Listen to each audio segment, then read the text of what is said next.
Hello, everyone, and a very warm welcome to today's Happy Hour webinar, which, as Sally said, is entitled Supported Housing, Supporting People Creating the Right Housing Choices. So my name is Jerome Billeter. I'm the business manager at the HousingLIN, and I'm delighted to welcome you to this session.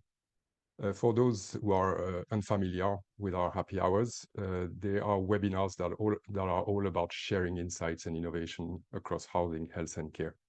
And we first launched these events out of necessity during the pandemic, and thanks to the support of our sponsors, especially UKRI, we're very proud to continue offering these webinars free of charge.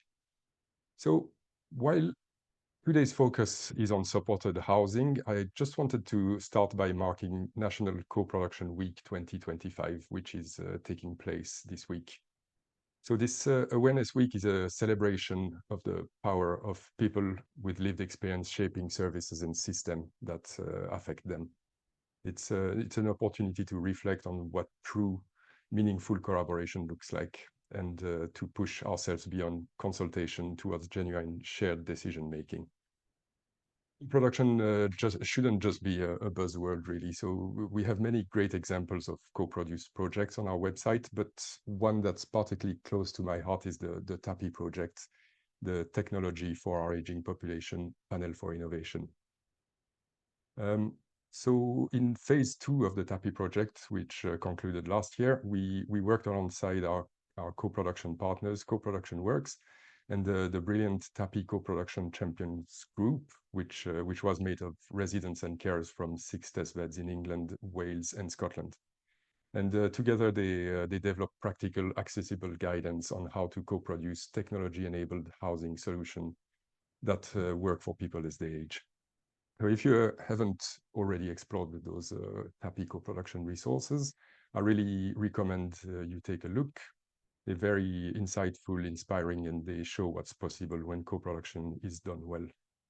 You can find them on our website under the HAPPI section, and I think Sally is going to post in the chat box a link to these resources. So, turning to today's topic, supported housing. So this is of huge significance to many HousingLIN members. We can see that over 200 people have booked a place to attend today's webinar, sorry, and there'll be many more watching the recording.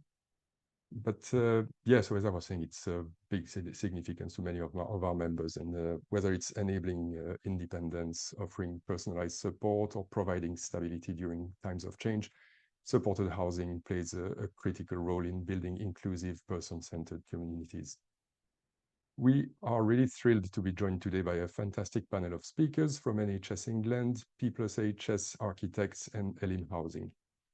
As always, we want today's webinar to be interactive, so please do post your questions and comments in the chat box and your questions in the Q&A box, as Sally explained earlier on. And we'll do our best to get to as many as possible during the Q&A session at the end of today's webinar. And now I'm very, very pleased to hand over to our chair for today's session, someone many of you will already know well, Clare Skidmore, who is the National Housing Lead with the Learning Disability and Autism team at NHS England. So over to you, Clare. Hello, everyone. It's a pleasure to have the opportunity to chair this discussion today. Yes, so as Jerome says, I'm Clare Skidmore. I'm the National Strategic Housing Lead in the Learning Disability Autism Programme at NHS England. And I will have a few slides in a minute, so I'll be able to tell you a bit more about why the NHS is getting involved with housing. But before I do that, I would love to introduce my 2 co-panellists today. So first of all, over to you, Katie. Hi, I'm Katie Shepherd. I'm Associate Director at P+HS Architects, and we do a wide range of sectors within the healthcare, adult social care and housing sectors. Thanks, Claire.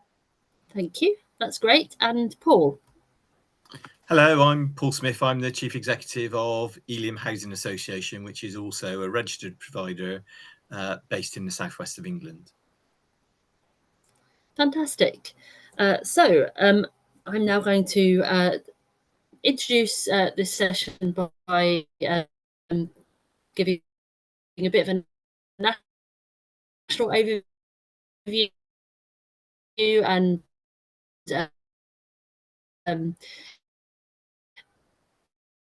tell you a bit more about what we're doing in NHS. And I'm going to, with me 1 second when I do that.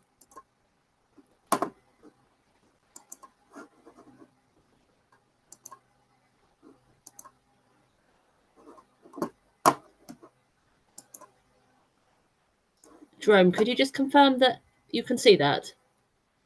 I can see it, but you're not in full screen at the moment. Okay. With it. Right. Okay. Sorry about that. Okay. I'm not sure why that is. So would you want to try again, Claire, or would you like me to share your slides? I would like you to share my slides if that's okay. No problem. Yeah, just I've tried once and I don't want to try again. No problem. Just tell me next when you want to go to the next slide. I will do. Thank you. Thanks. Great. So yes, so sorry about that, everybody. So I'm the National Strategic Housing Lead in the London Disability and Autism Programme. Next slide, please. So our programme, we do have a housing programme, and our aim, I suppose, is to support more autistic people with a learning disability to get a home. Not always in supported housing, but a significant amount of that housing is in supported housing.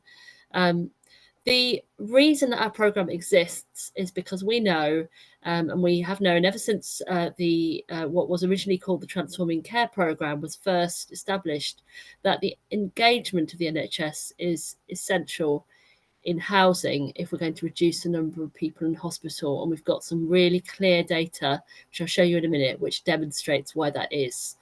So that includes supporting local systems to recognise people's housing needs. We have a real commitment to the principle that a true home rather than a placement can help people to live better lives. And that's really important. I've said before, if we could ban the word placement, I think we should, because there's something very disabling about the word placement. People really, as citizens, I think, have a right to a home of their own that they have self-determination over, and it's their home. So that's our goal. Next slide, please. So NHS England is supporting this work in a number of different ways. So I'll start with the regional work we do, which is a really important part of the work that we do. And many colleagues on this call will already be familiar with your regional senior housing manager, who is working closely with local areas to support partners across health, housing and social care, including prioritising and investing NHS capital funding on housing. So we have a relatively small but very impactful pot of money that we use to invest in supported housing for people with learning disability and autistic people. And we have a pipeline across 3 years. The amount we're generating year by year depends on, on the timelines and focus of particular projects, but there's a significant amount of activity going on across England in that, led by NHS England in that area, working with everybody locally to deliver housing. The national team, so I have colleagues, it's not my role, but I have colleagues who oversee that housing capital programme, working really closely with regions. But there's another whole set of work which is around working with national partners on a strategic level to really try to identify and solve problems. So advocating for autistic people with a learning disability with housing audiences, and then for housing as a topic within NHS England and with health audiences. And I think those are both equally important areas of advocacy.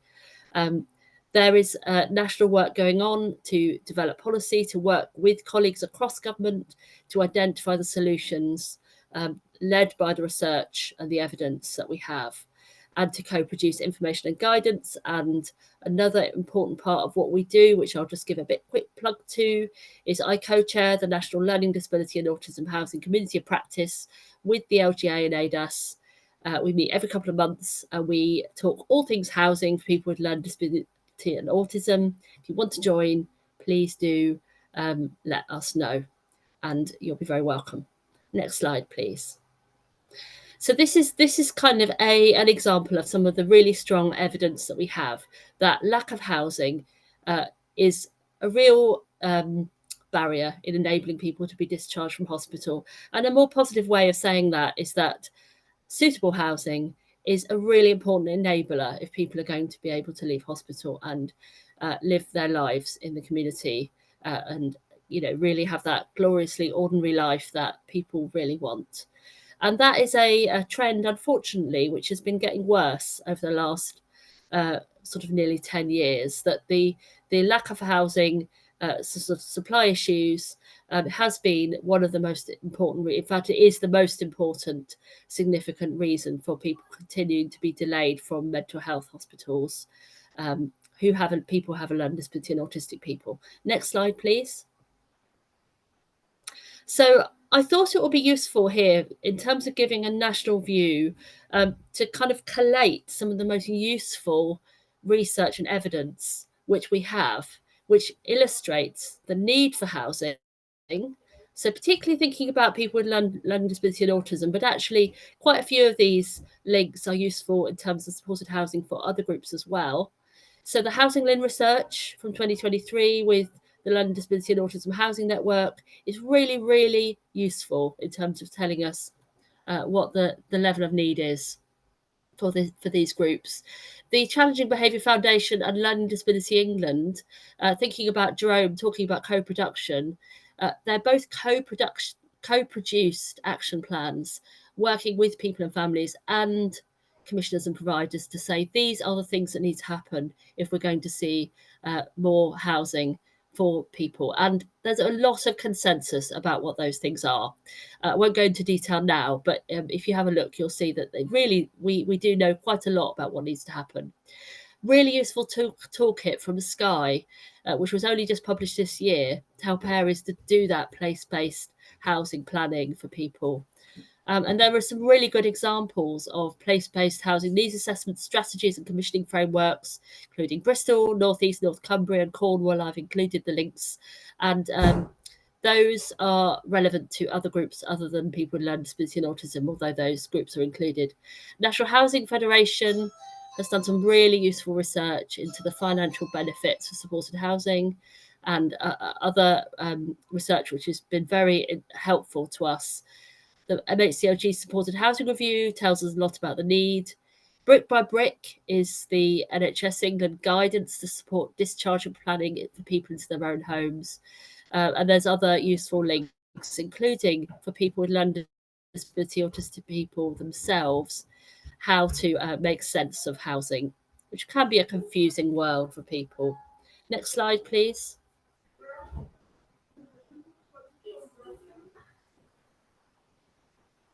Do we have the next slide? I'll move to the next slide, Claire. Yeah. Thank you. I just thought I would finish. Thank you.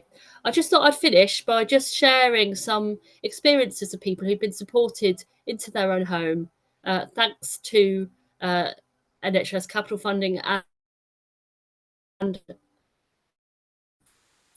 fantastic work by commissioners and providers and families locally.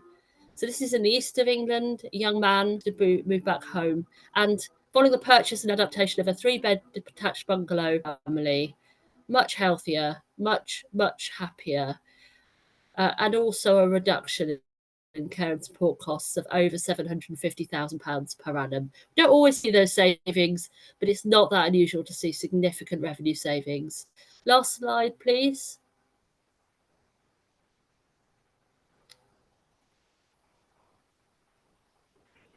So this is somebody else who, in the Yorkshire and the North East region, who was in their 30s, who very sadly had been in hospital since the age of 16. So they hadn't ever lived in the community as an adult.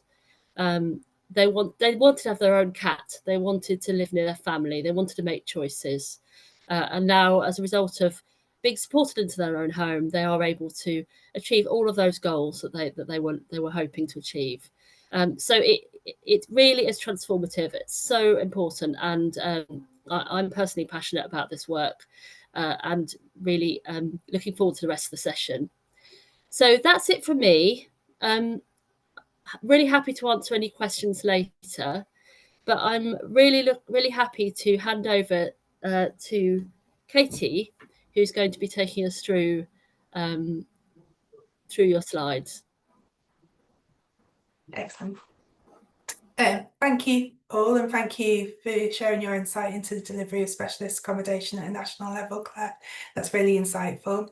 I'm put my slides on screen, so Jerome, you keep me right. Yeah, all sorted. Great. Excellent. So today I will be speaking on creating the right housing choices for supporting people with specialist needs, and we'll do this by showcasing a selection of schemes that we have developed over the past few years within the adult social care sphere. So for those who aren't familiar with us, P+HS Architects are an architectural practice of 110 people across 4 offices. We're currently in the midst of celebrating our 40th year, and we have a breadth of experience in sectors such as residential, healthcare and adult social care. The values of our practice are purposely aligned with the socially focused beliefs of our clients, which in turn allows us to provide social impact through architectural innovations.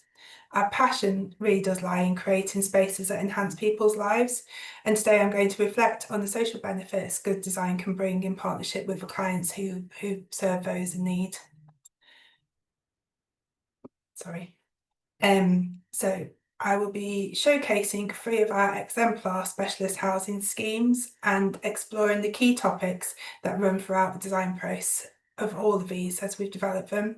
And these include interrogating the brief, so using a collaborative approach to challenge and ensure that the brief prioritises the creation of a home for an individual with varying specialist needs. Creating a home, so maximising the design principles to ensure that a tenure-blind aesthetic is across all properties and that they knit into their surroundings and are recognisable as a domestic home. Offering specialist accommodation for local need, so allowing those with specialist needs a choice of accommodation which ensures that they can stay within their local community.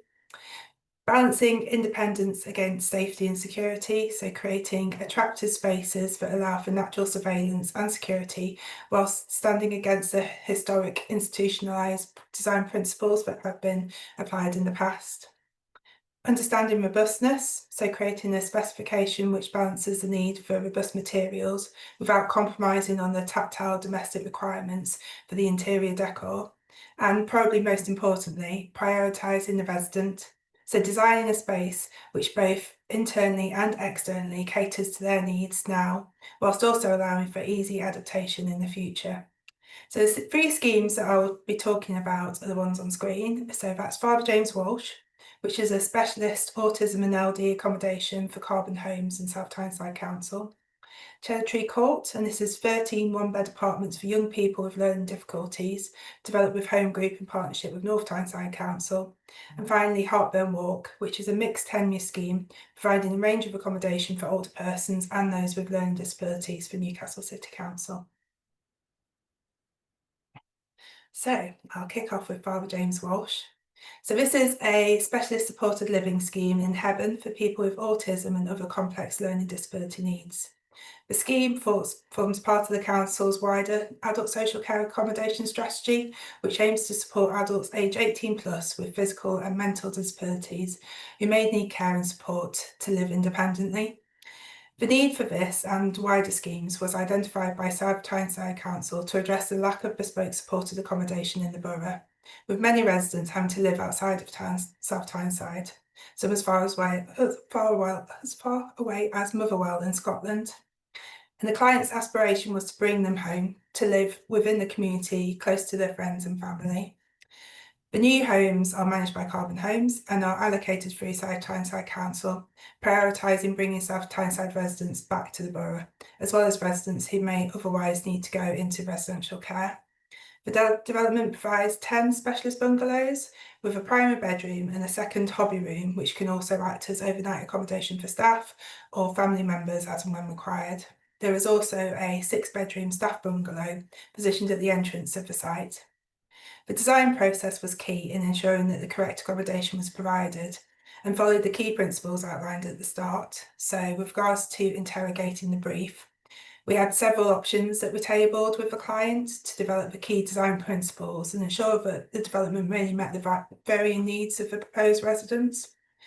The biggest design move was to ensure adequate space within the footprint of the homes and allow for 2-to-1 or even greater care requirements.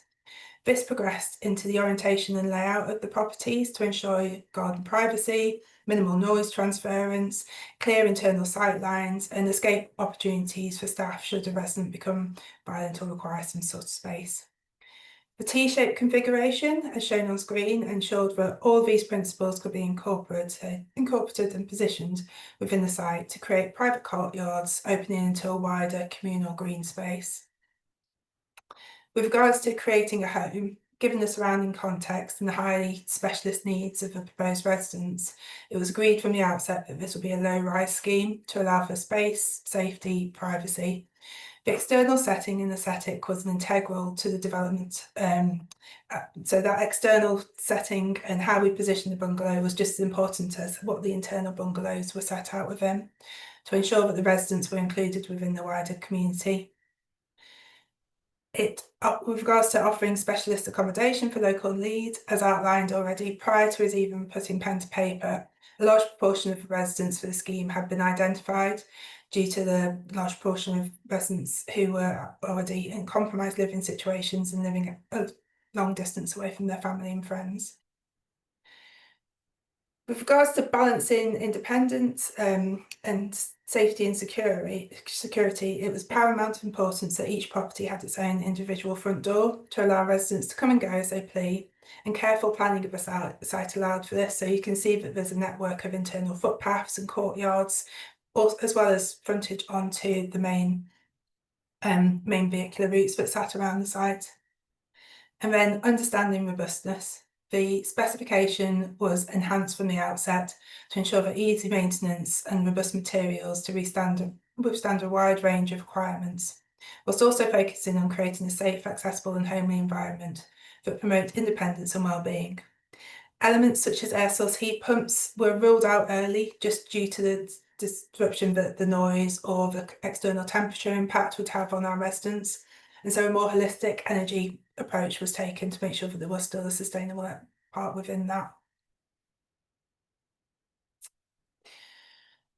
So moving on to prioritising the residents, this is Ben's bungalow. So given the acute need for this type of specialist accommodation, as architects, we were in a really privileged position to have been able to work direct with a number of the potential residents, allowing us to tailor our designs to their needs and work with these residents to encourage ownership and collaboration in the design of their new homes. So one of these residents was Ben, who had a specific set of needs and was keen to have involvement and understanding around his new home. The images on screen are from a workshop session that we undertook with Ben to transfer that knowledge on both sides in creating his new home, and it worked really well to help give him that ownership before he'd even moved in properly. And with regards to feedback, the scheme has been incredibly well received by the client, the local authority and the residents. I'm very privileged to be able to share Jess's story, which has kindly been passed on by Carbon Homes. So 22-year-old Jess was one of the first residents to move into the scheme shortly after it completed in April this year. Jess has experienced several care placements throughout her life, but moving into the scheme has been a real turning point, and I'll let Jess's words speak for themselves. So Jess has said that since moving in, I've felt a real sense of relief. I can finally begin to breathe again. My new home is everything I could wish for.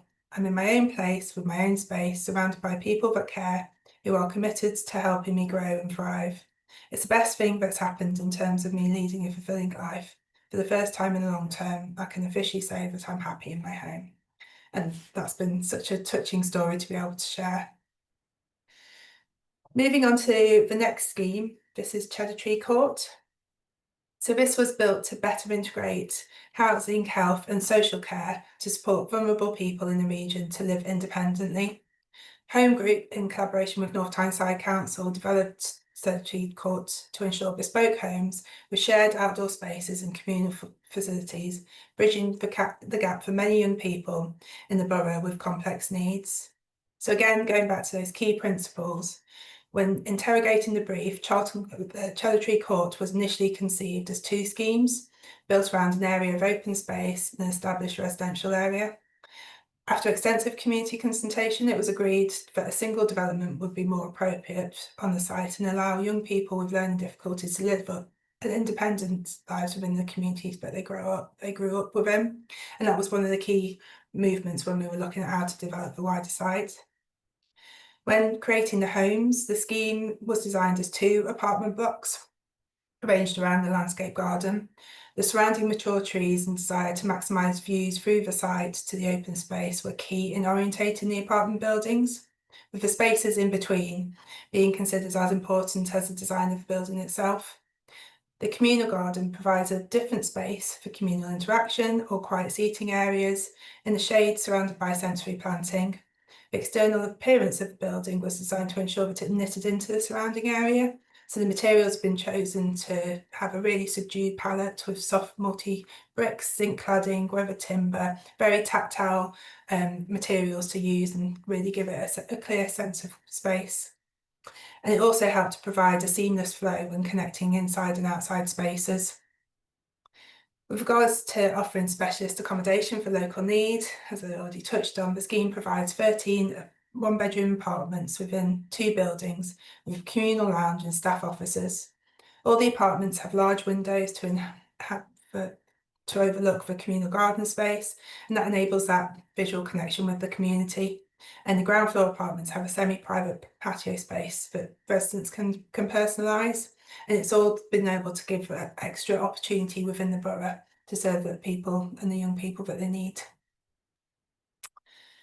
When balancing independence against safety and security, progressive privacy was an important consideration. The design allows individuals to maintain a sense of ownership and privacy while engaging with a wider community. Apologies, the lights are going, we're back in the light. And externally, those private gardens were designed to be an extension of the living spaces. The ground floor homes have those semi-private spaces, which we touched on earlier, and leading into a communal lounge for social interaction. With regards to understanding robustness, working with Home Group's development team, we developed a fresh and modern aesthetic which was in line with the client's needs. So in the kitchens and the bathrooms, wall tiles were replaced with contemporary cladding, which was a cost-effective way of reducing maintenance for both users. And careful consideration was also given to the internal environment, so designing internal spaces in the building fabric so that residents who suffered with elements such as excessive noise stimulation or anxiety because of poor acoustic levels, we made sure that was really integrated into those internal features. And finally, on this scheme, prioritising the resident.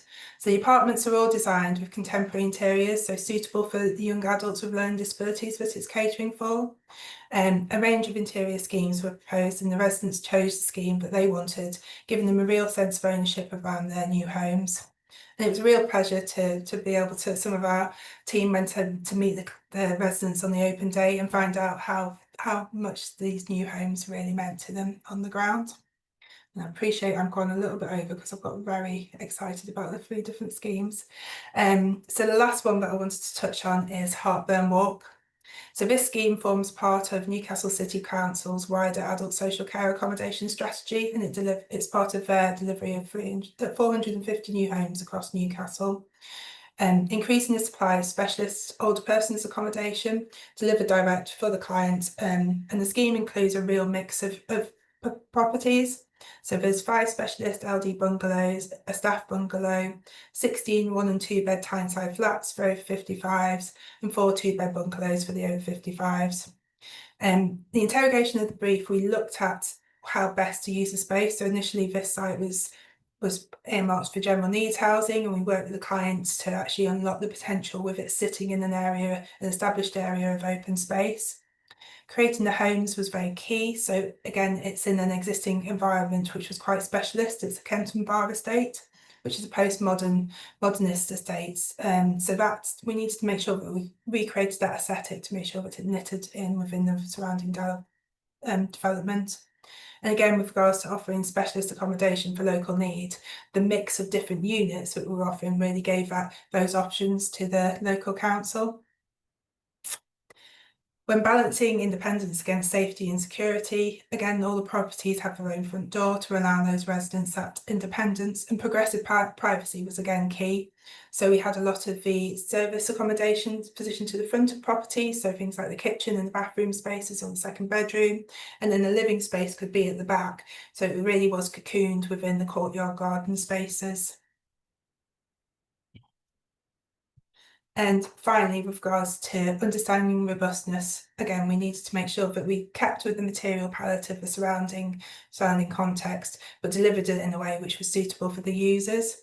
And everything was around prioritising the resident. So the opportunity to offer housing choices was a key feature around for the residents of Heartburn Walk. So it's offering that high quality housing which caters for a wide range of varying needs, which could then be future-proofed for potential expansion. So we had elements such as stairs being wide enough to take a stair lift, or Jack and Jill bathrooms if a hoist was going to be added at an extra date. So all of that was really knitted into the development of the schemes. And again, they've been really well received. And that is us. So thank you very much for the opportunity to talk about those schemes. Thank you so much, Katie. And we've been getting some good questions coming through. So I think we're going to hand over to Paul, and then we're going to try to catch up with all of those questions. So thank you very much to everyone who've asked a question already. So Paul, could I hand over to you, please, for your slot? Yes, thank you, Claire. And let's see if I can get this working. So I'm talking about a scheme on the outskirts of Bristol in actually South Gloucestershire Council. I'll take you through a video through the scheme, or through the virtual version of the scheme. This has been produced by the architects who are NOMA, who work with us on a number of these projects. But the first thing to say about this scheme is just how many partners there are involved in it. So the capital itself is fully funded. 85% of the capital grant came from NHS England, 15% from Homes England. The scheme was commissioned through the Integrated Care Board for the area, which covers 3 local authorities, North Somerset, Bristol and South Gloucestershire. This is actually in South Gloucestershire. But interestingly, the people who've been identified for placement here, none of them actually live in South Gloucestershire. 4 of them are in Bristol and 2 of them are in North Somerset. That being said, South Gloucestershire pulled out all the stops to get this through the planning process. We're actually on a greenfield site on what was, it says Chief Trading Post, that was a garden centre where this scheme was developed. What you can't see from the fly through is there's also about 40 general rented social houses being built on the site as well. So the scheme is 6 bungalows and the accommodation block for the care workers who will be based there. 5 of the bungalows are in a row. 1 of them is attached to the office block. What you can see, firstly, is there's a green roof. There's also, it's not on here, I don't know why I didn't put it on, but there's also solar panels on the roof. Also, in terms of heating, we are using air source heat pumps and underfloor heating from that. We are looking at people with very significant and complex needs who will be moving from hospital. Claire talked earlier about the language of placement. To be honest, Claire, I'm much more worried about the language of discharge, which I can't say conjures up a wonderful image, but this is for people who will be discharged. Sorry, Paul. So sorry to interrupt. I was just wondering, are you supposed to be showing the video as you're talking? Because we can't see anything on screen. I don't know if you wanted to give that another go. Okay, I thought I was sharing, but let me have a go. Can you see it now? Yes. Yeah, brilliant. Yeah. Thank you very much. Okay, right. So this is a fly round of the of the project. It will take us in now into the scheme. So there's the firstly the office block, which is probably the most uninteresting element. You've got effectively two meeting rooms and an office, a staff kitchen, a sleepover room, which is an ensuite, loos and a laundry space.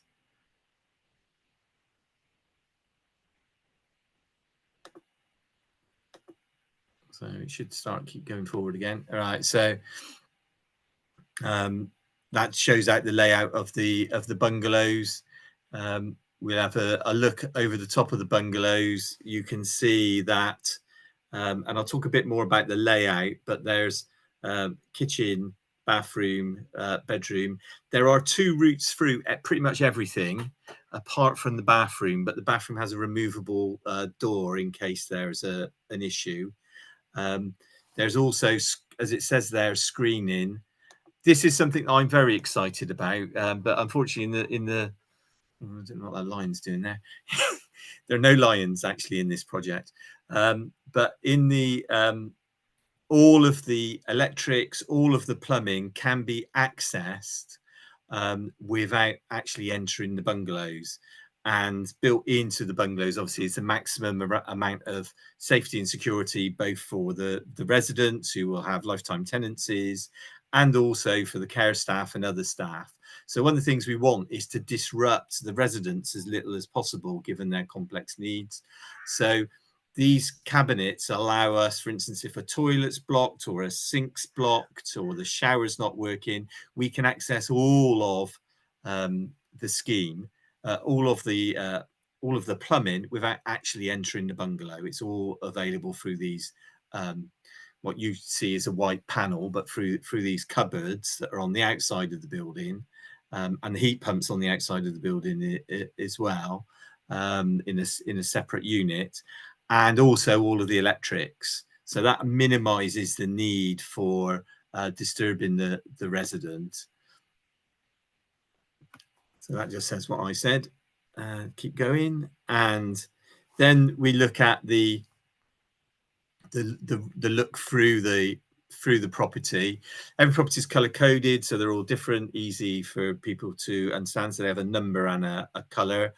This is the front door. You can see that from the front door, you can see all the way through the back door. You can see also into the bedroom. So again, somebody coming into the property can actually see where the resident is, and if there are any issues around behavior, they can see those too.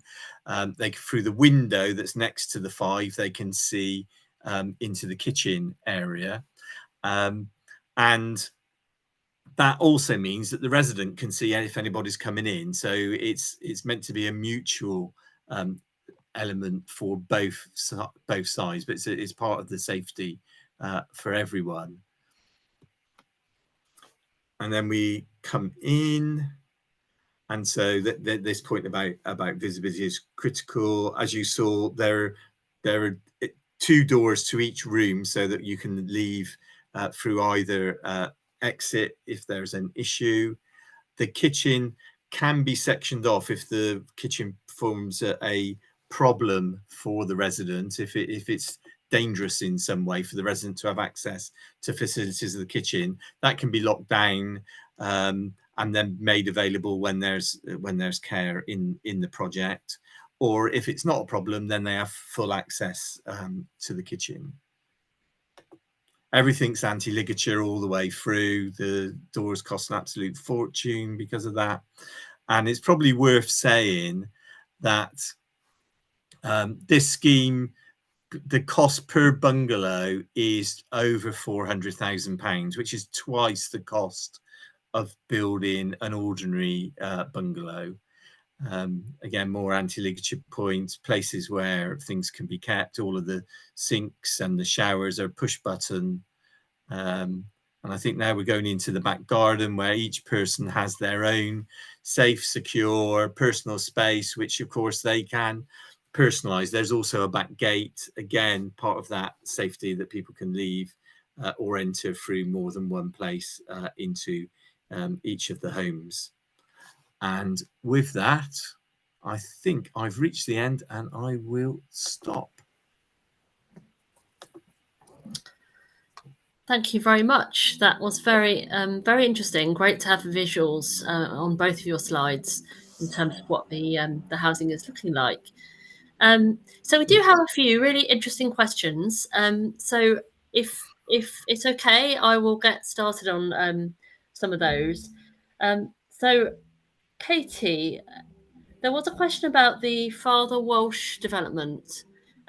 Why did you decide on a 6-bed staff bungalow? Can you tell us a bit more about that thinking? Yes, that came out from discussions with the client around what the requirements were. So I think it's worth saying that Father James Walsh it's a very specialist scheme. So we are the residents within there needs to be flexibility for a real acute need and flexibility within that. So that's what drove it to be a larger staff facility on that site, to give those options should each bungalow or each resident need that kind of more, I don't know, even up to 3-to-1, those type of care models. So that's what drove it. The counter to that's probably Heartburn Walk. So Heartburn Walk, we had a staff bungalow but only had 1 bedroom within that, so a much smaller entity within that, looking after 25 units with various care needs across that. Thank you. That's really helpful. We have a question about CQC, whether or not there were any discussions with CQC about the size of the schemes, particularly thinking about some of the larger ones that you developed that you're aware of. It was so the starting point predominantly when we look at a lot of these schemes is always to base it around NDSS, depending on whether or not it's a Cat 2 requirement for Part M or a Cat 3 requirement for Part M. And then again, using the Father James Walsh as an example, it was very quickly, we knew that model, it wasn't going to work. It needed to be something much more bespoke. So those bungalows are a lot larger than the norm or anything that you'd have within NDSS. On Father James Walsh with South Tyneside Home, we worked with a lady called Nikki Chapman, who was excellent. So it was her insight around the particular need in the borough that really drove it. CQC we didn't really work with as closely on Father James Walsh. They did have a bit more involvement on the Secretary Court one, but again, it wasn't an official listing that they put within that. They have done some reporting, but it's not one which is kind of fully certified within that. Okay, and NDSS is nationally safe standards, isn't it? Yes. Yes, yeah. That's the one. Yes. Okay, great. I have a question, a really interesting question about capital funding, and I wondered whether or not this might be an opportunity to kind of ask you both. So in terms of the work that you were involved with, Katie, can you tell us a bit more about where did the money come from and how was that pulled together? And then I wondered whether Paul, you might like to comment on how did that work and what, perhaps a comment on what some of the challenges are or what some of the kind of opportunities might be in the future around capital funding. But Katie, if we could just reflect on the schemes you supported first. Absolutely. All 3 of them have been funded predominantly by the clients. So because of the acute need within the borough, all 3 of them have been developed on land that was already in ownership by the local authority, and I think that's probably key within this. With regards to the budget requirements and capital funding from Homes England, I don't have all of that intel, so I won't be able to comment fully within that. But predominantly they've been led by each local authority, seeing that there's a need, and probably going back to what you said, Claire, with regards to the savings that it would be making them, rather than having that capital pot in the first instance. It was more about the savings because there was people were having to go out of borough to get the accommodation that they needed. Thank you. That's really helpful. And Paul, I don't know whether you'd like to reflect on some of the same issues. Yeah, yes, I would, because we've been involved in a number of projects, and we've looked very closely at the capital funding regimes that exist. Now, where we've got projects that are 100% funded by the NHS, that's great. And it also means we can provide social rents for people. Where we've done projects which are not funded by the NHS, or not 100% funded, we looked at the Homes England mixed funded regime. It does not work for these types of projects. The amount of grant that's available, because of the additional cost that these projects have, doesn't provide enough money to deliver within Homes England's definition of an affordable rent. And the affordable rent has to be enough to pay off the debt, but the debt is far too great to be covered by an affordable rent. So the only other option actually is to 100% privately finance projects, and then the subsidy effectively comes through housing benefit, through the high level of rent, which then has to pay for the cost, the complete cost of building a scheme or a project. We did one which was a bungalow, which we bought, 3-bedroom bungalow, which we bought for one person, which the bungalow itself cost an awful lot of money. Then it was about £300,000 of adaptations. The total scheme cost getting close to £800,000. That was all funded privately, and therefore the rent is over £1,200 a week to be able to cover the cost of the debt. So at the moment, there's quite a lot of work going on to try and find a way of constructing a Homes England mixed funded model, which would allow for more of these projects to go forward. Thank you. That's very helpful. And I think if colleagues want to look on some of the links that I suggested to the Challenging Behaviour Foundation work, the HousingLIN work, and the some of the work published by the thinking published by Learning Disability England, I think there's a bit more thinking about some of those ways of looking at funding that might make a difference in the future. That's worth reflecting on. There is a question about, I think, which would probably be of interest to both of you, about the level and type of support for the people in the scheme. So what were, was there a great diversity? Perhaps we'll go to you first, Katie, in terms of the level of support needed by people, or was it quite a high level of need for the most part?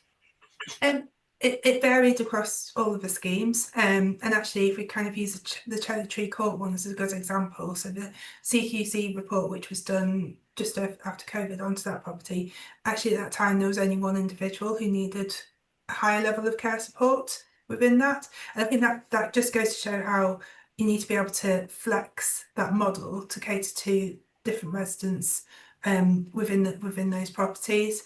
As I've already said, the Father James Walsh one is always going to be for those with a higher level of need, so it will be a higher care provision, hence why there's more space around that. I noticed the question with regards to numbers around the CQC, and I'm not quite sure, Paul, you've probably got more experience on this than I have. Have you ever run into any problems in terms of the number of properties that you have on one site from the CQC perspective? No, I mean, generally, we see 6 homes as the sweet spot in terms of having enough properties to sustain a 24-hour care service, and for care providers, for it to be attractive for care providers to contract for it, but small enough not to be institutional.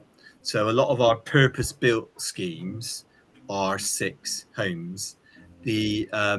Some of the other things that we've done, which have been conversions of existing properties, have been smaller, but we certainly wouldn't do anything that was larger. Sorry, what was the original question again?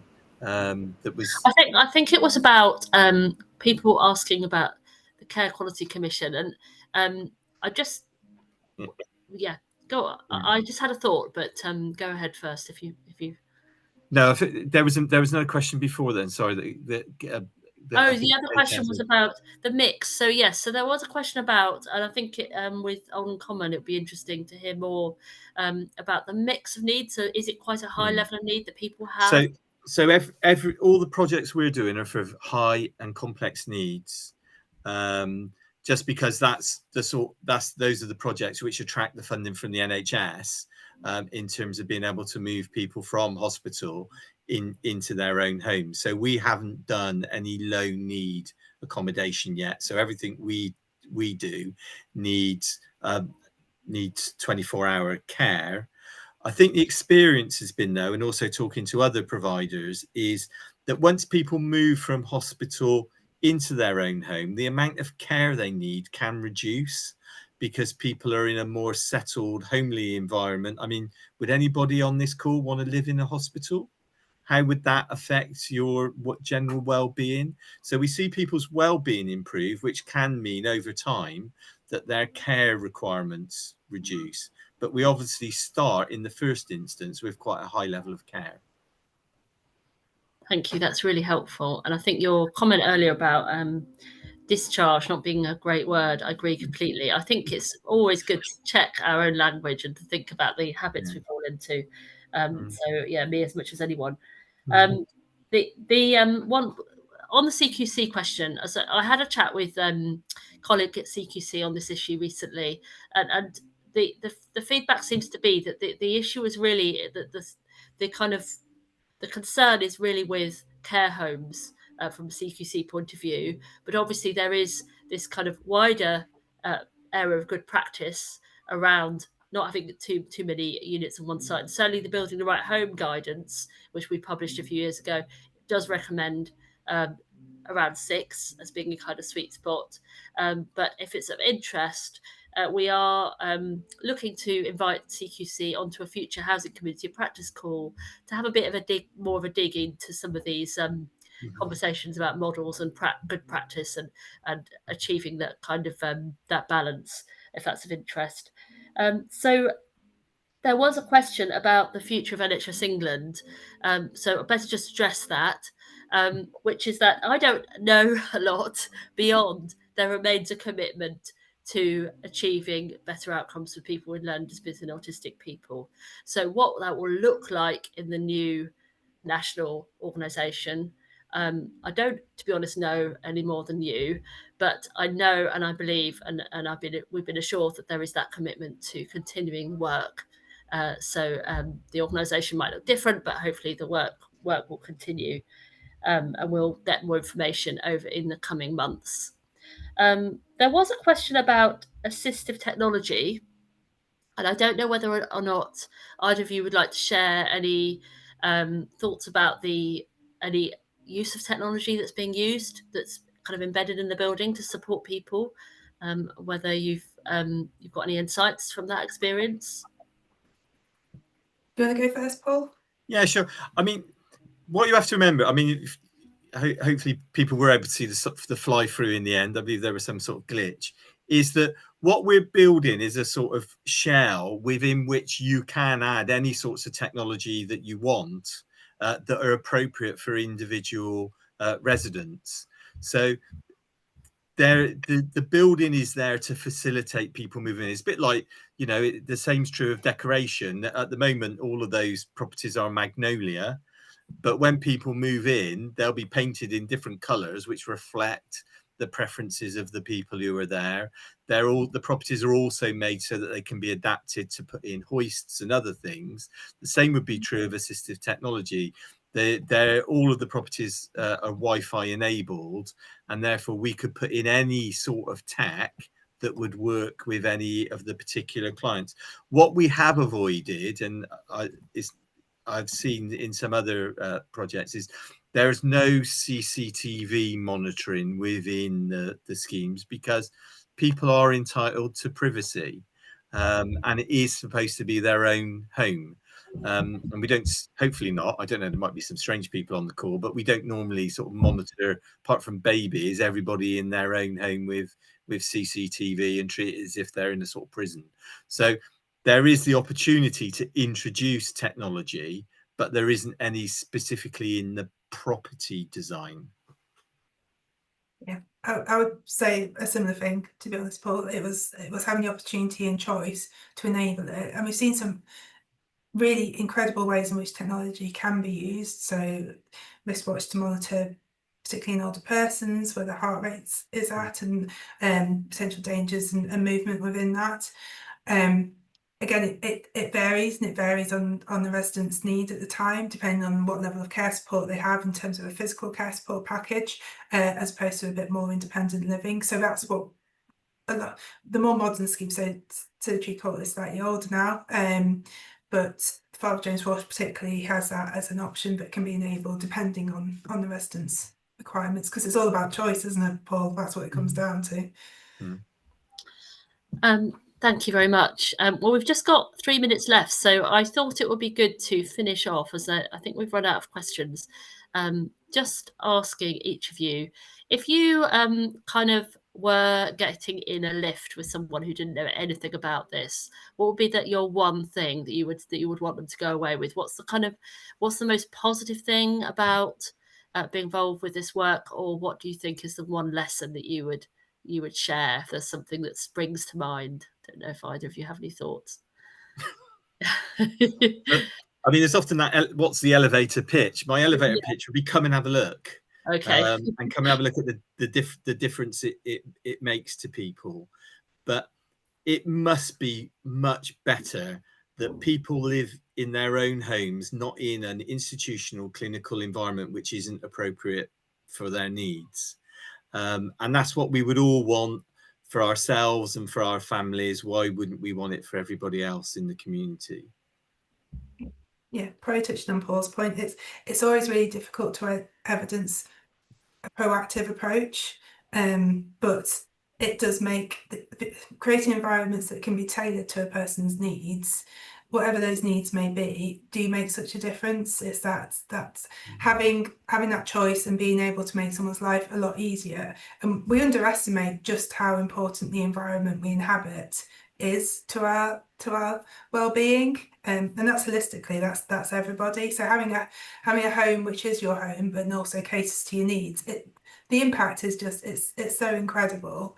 And I'm with Paul. I'd ask them to come and look at one of these schemes and what the sense of community it is that it creates, because that's what gets us out of bed and is really, really humbling to see. Thank you very much. That was fantastic. And Jerome and Sally, people have been asking whether the Shut People slides will be available to people. I believe they will be. Yes, they will be. Yes, we're going to upload everything in the next 24 to 48 hours and share it with everybody. Thank you very much. Do you want to wrap up, Jerome, or? Yes, I can do that. Yeah, I think it was really a great session, fantastic session. So thanks, Claire, for sharing it. That was brilliant. Thanks, Paul and Katie, for your presentations, and of course also thank you to our delegates for their questions and comments. So, I mean, there's not much for me to add other than, yes, recording and slides and chat report will be available on the events webpage, and we'll send you all an email as soon as they're available. And also to let you know, we are taking a break next week, so there won't be any happy hours, but we'll be back on the 15th of July with a happy hour focusing on housing adaptations for better health. So that is it from me. So if nobody else has anything else to say, I will say goodbye to everybody. Have a fantastic evening. Enjoy the sun, and we'll see you soon. Thank you. Take Bye, care, everybody. everybody. Bye. Thank you. Bye.